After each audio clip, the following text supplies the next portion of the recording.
នេះមិនមែនគ្រាន់តែជាបឹងធម្មតានោះទេនេះគឺជាបឹងទន្លេសាបដែលជាបឹងដ៏ធំនិងអស្ចារ្យបំផុតនៅក្នុងតំបន់អាស៊ីអាគ្នេយ៍ជាសម្បត្តិដ៏មានតម្លៃដែលអ្នកគួរតែមកកម្សាន្តនិងពិសោធន៍ដោយផ្ទាល់ឲ្យបានម្ដងក្នុងមួយជីវិត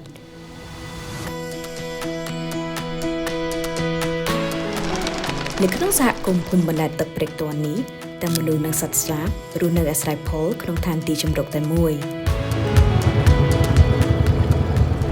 សហភាពអឺរ៉ុបក៏មានវត្តមាននៅទីនេះនិងធ្វើការជាមួយរដ្ឋាភិបាលកម្ពុជានិងសហគមន៍ដើម្បីជួយការពារបរិស្ថាននិងលើកកម្ពស់ជីវភាពរស់នៅរបស់ប្រជាជនក្នុងតំបន់តាមរយៈវិស័យអេកូទេសចរណ៍ផងដែរ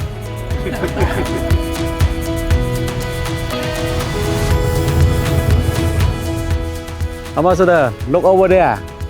Oh, that looks like the Greater Adjutant.